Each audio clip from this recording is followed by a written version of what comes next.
안전이라고 회복의 세 단계를 거쳐서 완결이 된다. 안전, 주요 단계는 히스테리, 안전화, 문제에 이름 붙이기. 이제 만약에 환자가 아동기의 지속적인 학대에 종속되었을 경우에 진단을 내리는 과정은 더욱 복잡해진다. 환자는 외상 과거력을 완전하게 회상하지 못할 수가 있고, 조이고 직접적인 질문에도 처음에는 이러한 과거력을 부정할 수가 있다.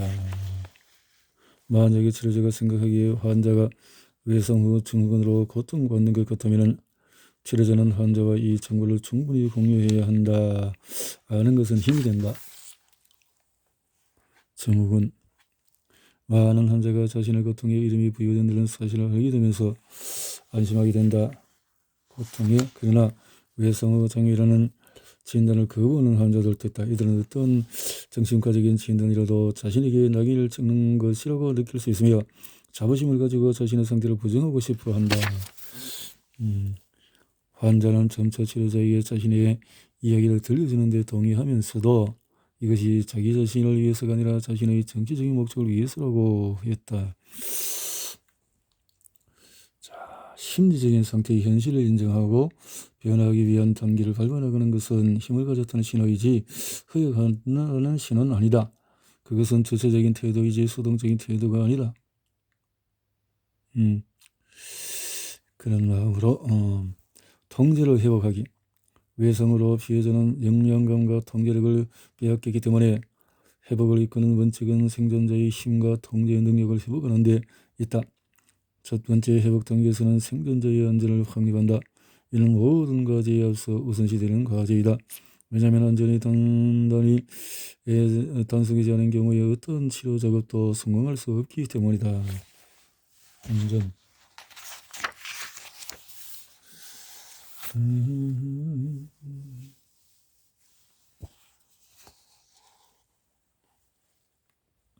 생존자들은 자신의 신체 안에서 안전하다고 못 느낄 수도 있다. 감정과 사고는 통제 밖에 있는 것처럼 느껴진다. 또한 이들은 다른 사람과의 관계에서 안전하지 못하다고 느낀다. 따라서 치료 기제는 모든 영역을 아울러서 환자의 안전 문제를 다루어야 한다.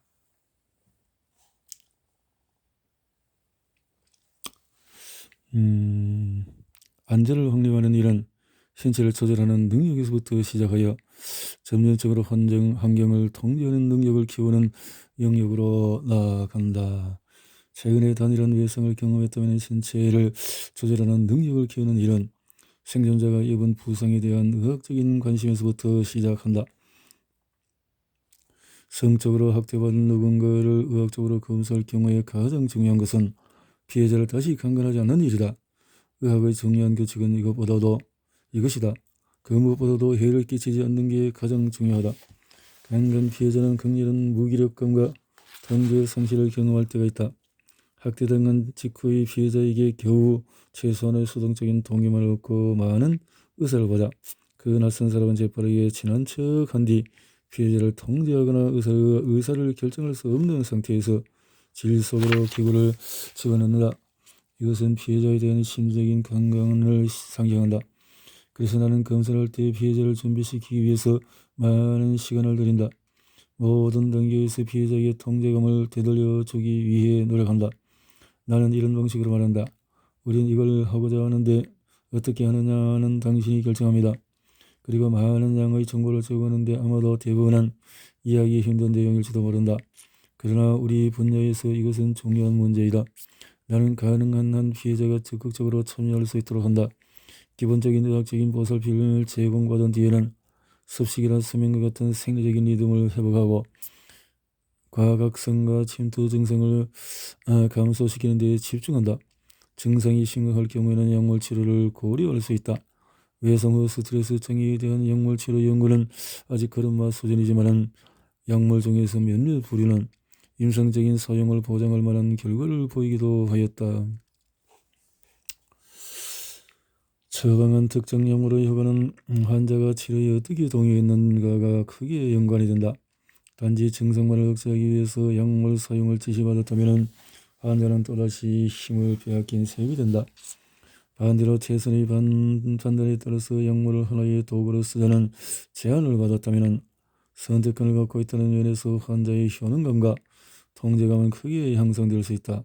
이러한 태도로 약물을 제안하는 것은 협력적인 치료 동맹을 구축해야 된다. 안전한 환경의 확립에 신체를 조절할 수 있게 되었다면 환경을 통제하기 위해 방법을 익히게 된다.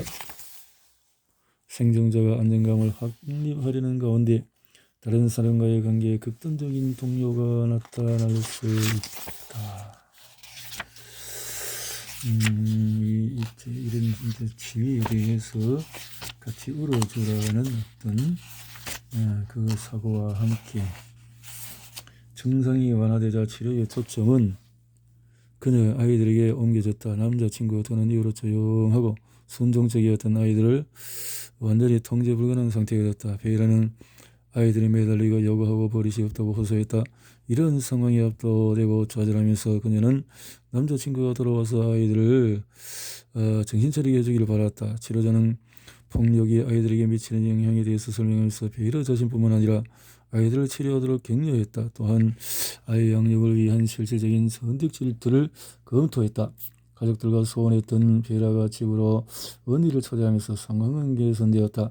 언니의 도움으로 그녀는 아이를 영육하는 일상적인 일과의 비폭력의 규칙을 회복하게 되었다. 치료의 다음으로 첫 단계의 완성이라.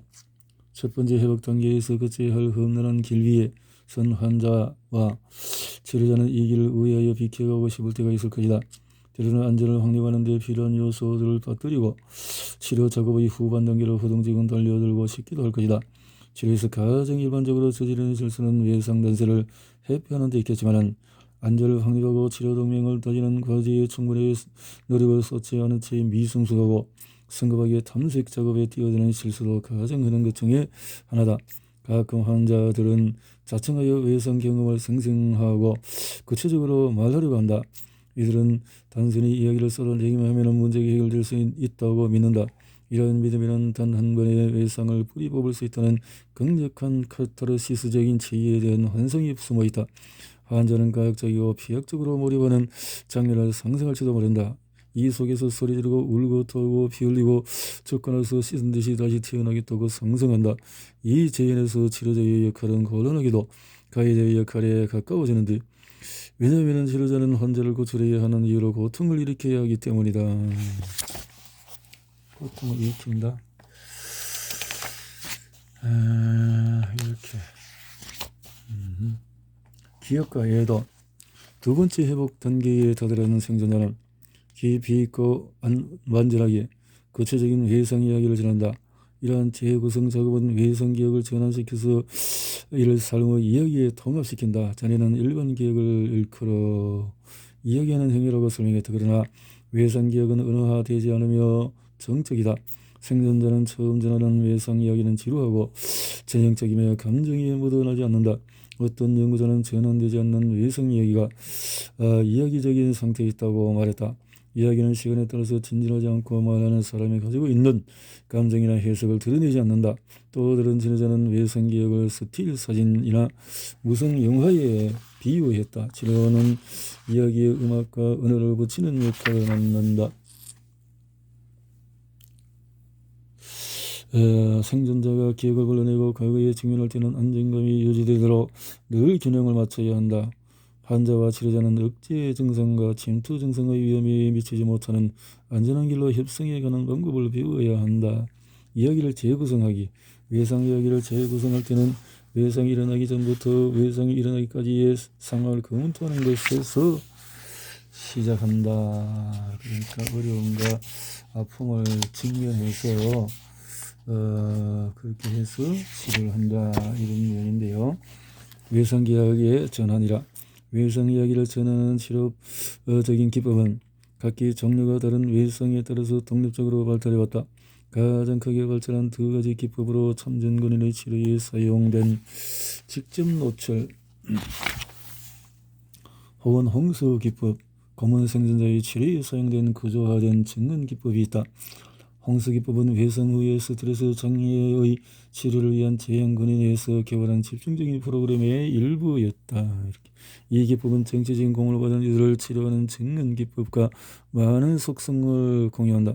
증언기법은 칠레의 심리학자 2명이 보고한 것이다. 이들은 안전 문제 때문에 가명으로 이 보고서를 출판해야 했다.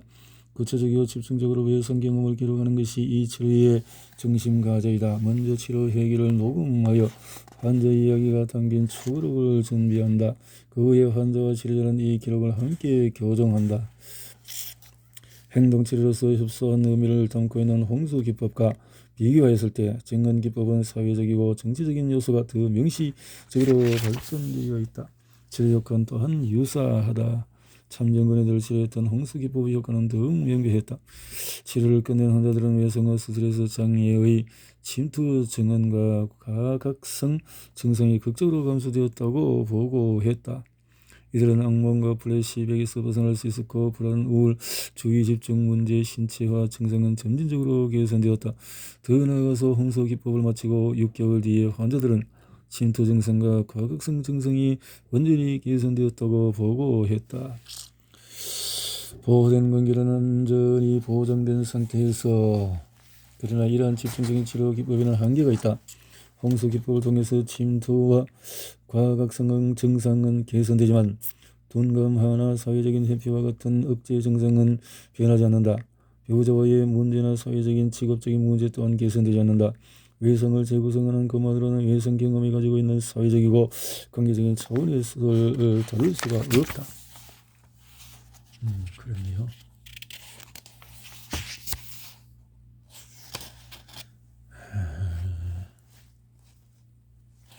미스.